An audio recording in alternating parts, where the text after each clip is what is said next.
पाकिस्तान का 1 महीने के बाद क्या होगा? हाथ से फिसल रहे हालात। पाकिस्तान से जुड़े कई वीडियो क्लिप सोशल मीडिया पर वायरल हो रहे हैं। ज्यादातर वीडियो में लोग आटे और रोटी के लिए आपस में झगड़ रहे हैं। इस वीडियो क्लिप को सोशल मीडिया पर पाकिस्तान की आर्थिक बदहाली और बढ़ती महंगाई की भयावता दिखाने के लिए शेयर किया जा रहा है। वीडियो में कुछ एक्सपर्ट के कमेंट्स भी वायरल हो रहे हैं। एक ऐसी ही टिप्पणी अमेरिका के डेलावेयर यूनिवर्सिटी के प्रोफेसर मुक्तदर खान की है। प्रोफेसर खान भारतीय मूल के अमेरिकी नागरिक हैं। मुक्तदर खान एक पाकिस्तानी पत्रकार से कह रहे हैं, भारत और पाकिस्तान के बीच शक्ति का जो असंतुलन है वो पाकिस्तान के पक्ष में होता तो आप लोग कश्मीर के लिए हमला कर देते। आप लोग कहना शुरू कर देते कि भारत में पैसे नहीं, अर्थव्यवस्था डूब रही, तमिलनाडु अलग जा रहा है, असम अलग जा रहा है और अब हमला कर दो। पाकिस्तान की बदहाली का भारत का नेतृत्व फायदा नहीं उठा रहा है। पाकिस्तानी पत्रकार फारूक यूसुफजई से मुक्तदर खान ने कहा कि अमेरिका पाकिस्तान की जितनी मदद कर सकता था कर चुका। अब अमेरिका की दिलचस्पी पाकिस्तान में नहीं है, उसे आतंकवाद से लड़ना है। वह पाकिस्तान पर भरोसा अब नहीं कर सकता।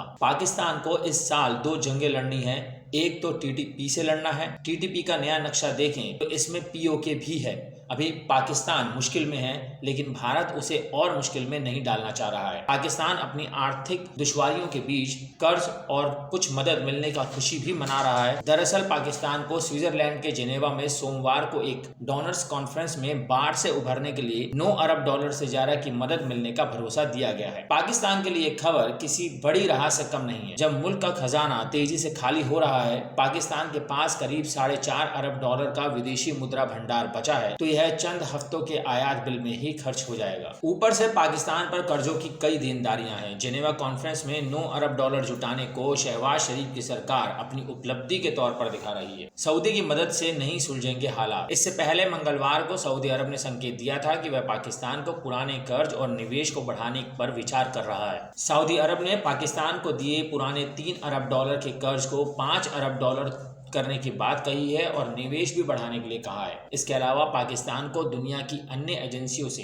$8.7 अरब अगले 3 साल में देने का भरोसा दिया गया है। अभी तक स्पष्ट नहीं है कि यह रकम कर्ज के रूप में मिलेगी या मदद के रूप में। जिनेवा में जिस कॉन्फ्रेंस का आयोजन किया गया था उसका नाम था the international conference on climate resilient Pakistan. यह कॉन्फ्रेंस संयुक्त राष्ट्र की ओर से आयोजित की गई थी। पाकिस्तान में पिछले साल तबाही वाली बाढ़ आई थी और इससे लाखों लोग बुरी तरह से प्रभावित हुए थे। बाढ़ पीड़ितों की मदद के लिए यूएन ने इस कॉन्फ्रेंस की मदद में अपील की थी। यूएन और पाकिस्तान की अपील पर ही कई सरकारों, संस्थानों और लोगों ने $9 अरब से ज्यादा की मदद का भरोसा दिया है। केंद्रीय बैंक के पास विदेशी मुद्रा भंडार $4.5 अरब। संयुक्त राष्ट्र के महासचिव एंटोनियो गुटेरस ने ट्वीट कर कहा है कि पाकिस्तान में बाढ़ प्रभावितों को मदद करने के लिए जेनेवा कॉन्फ्रेंस में $9 अरब जुटाने में कामयाबी मिली है। मैं इसके लिए अंतर्राष्ट्रीय समुदाय का शुक्रगुजार हूँ। इन हालिया प्रगतियों पर पाकिस्तान के प्रमुख अंग्रेजी अखबार डॉन ने 11 जनवरी को संपादकीय लिखा है। अपनी संपादकीय टिप्पणी में डॉन ने लिखा है कि सरकार के अधिकारी एक ऐसी शेखी बगा रहे हैं मानो यहाँ के आर्थिक संकट का समाधान मिल गया है। सच तो ये है कि इससे पाकिस्तान में डॉलर की किल्लत खत्म होने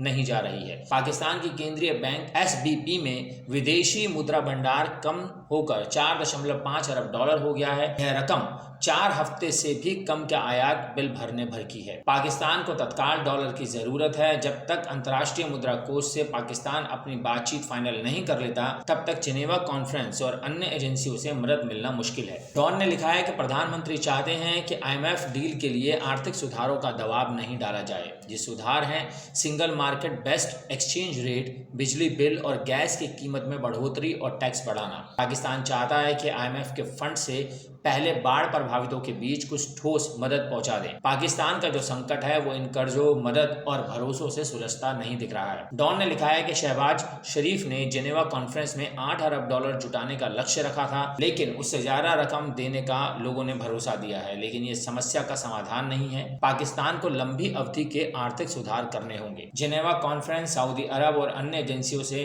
मदद मिलने के भरोसे पर पाकिस्तानी सोशल मीडिया बहस कर रहे हैं। पाकिस्तान के आर्थिक स्तंभकार फारूक सलीम ने खबरिया चैनल पब्लिक न्यूज़ की एक डिबेट शो में कहा कि पाकिस्तान के पास $4.5 अरब है और यह मुश्किल से 20 दिन चलेगा। बहुत ही खतरनाक स्थिति है। मुझे लगता है कि पाकिस्तान को अगर कोई बचा सकता है तो वो है IMF। सऊदी अरब से पैसे मिलने में देरी हो सकती है। हर चीज महंगी। $1 के लिए पाकिस्तानियों को 240 रुपए देने पड़ रहे हैं। ईंधन से लेकर खाने पीने तक के सामान की कीमत आसमान छू रही है।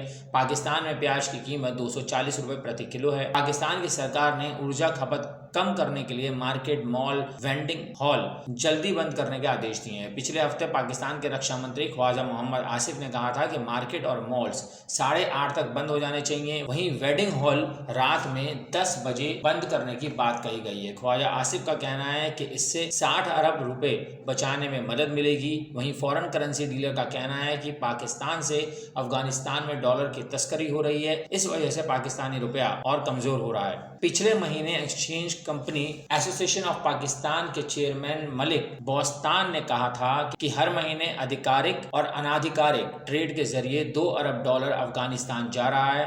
अफगान ट्रांजिट ट्रेड का दुरुपयोग हो रहा है। सभी बॉर्डर से तस्करी हो रही है। इससे पाकिस्तान का विदेशी मुद्रा भंडार सीधे प्रभावित हो रहा है। 1965 में अफगानिस्तान और पाकिस्तान के बीच अफगान ट्रांजिट ट्रेड एग्रीमेंट हुआ था। इसके तहत अफगानिस्तान पाकिस्तान का कराची पोर्ट इस्तेमाल करता है।